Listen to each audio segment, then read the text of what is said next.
الأزمة الصحية العالمية ما تزال تؤثر في عالم الموضة، وضع صعب يدفع جميع من يعمل في هذا القطاع إلى التساؤل حول عالمنا بعد كورونا، سواء كان مصمماً أو معلماً أو صحافياً. Est-ce que j'ai besoin de m'acheter une nouvelle robe? Est-ce que j'ai besoin de m'acheter un nouveau sac?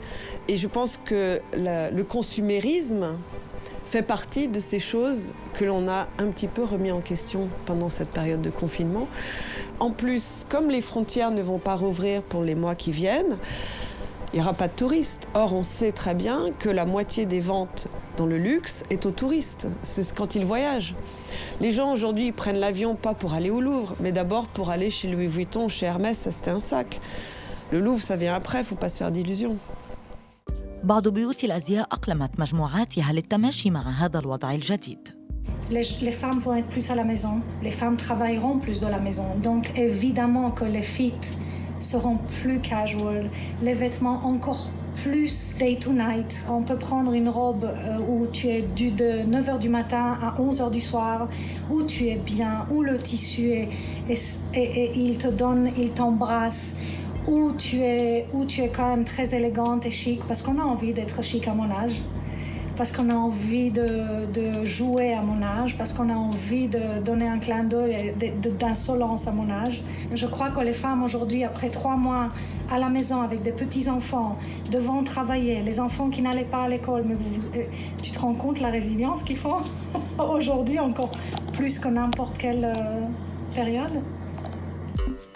إذن ما هي سيناريوهات الغد؟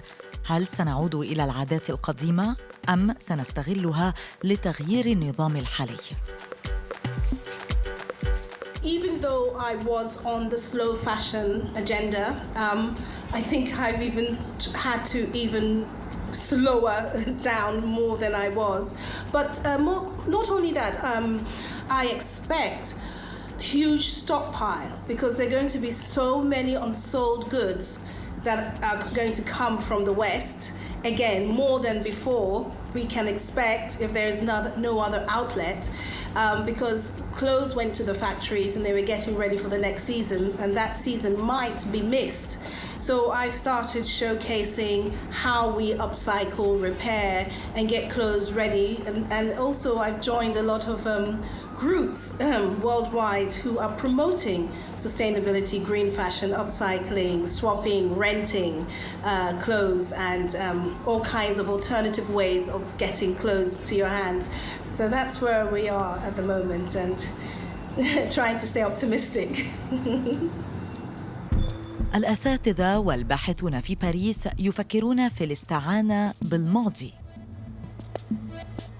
Dans les années 60-70, quand il y avait une montée en puissance de la culture de la jeunesse, l'une des injonctions les plus centrales, c'était peut-être un refus justement de la société de consommation, un refus de messages et d'une production de mode telle qu'elle avait été façonnée au cours du premier XXe siècle. On peut penser à la fin de siècle, la fin du XXe siècle, qui a été confrontée à des chocs économiques, à une crise sanitaire aussi, la crise du sida, qui a laissé des traces très fortes dans les industries créatives. Comment ces moments-là ont été vécus, comment, encore une fois, les tournants ont été négociés par ces différents acteurs, quelles leçons on en a tirées et comment ça peut peut-être nous permettre créativement d'inventer un futur. Non pas pour répliquer le passé, mais pour bien sûr créer des nouveaux scénarios. الباحثون في معهد الأزياء الفرنسي ينصحون العلامات التجارية بأن تصبح أكثر مسؤولية والتزاماً تجاه المجتمع.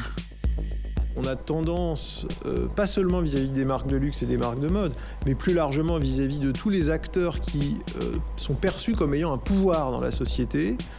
On attend de ces acteurs une responsabilité et des actions, des actes. Pas seulement des déclarations d'intention, pas seulement de l'empathie, pas seulement des représentations positives du monde. On n'attend pas des discours, on attend des actes concrets et un engagement financier, moral, entrepreneurial, de soutien à des minorités ou à des groupes.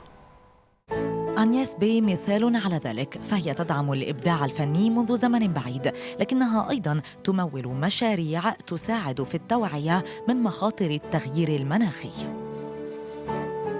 moi j'étais dans la rue en 68, j'étais contre la société de consommation, j'ai horreur de la mode, j'aime les vêtements, faire plaisir aux gens. Et moi je fais des vêtements pas datés, c'est pour ça que je dis que j'aime pas la mode. Ouais, ce pull, je crois que je l'ai depuis... Enfin, j'ai le même, j'en ai peut-être eu 3, le même, mais depuis 30 ans. Un pull normal, voilà. La FAB, c'est le fonds de dotation Agnès B. C'est pas une fondation, c'est un fonds de dotation, puisque on est plus libre. Avec une fondation, on a l'État qui est participant, tandis qu'un fonds de dotation, c'est distribuer de l'argent à des associations, à des projets, qu'il faut que les riches partagent, absolument. تغيير الوضع وإنتاج الجديد. عالم الغد يبدأ من اليوم.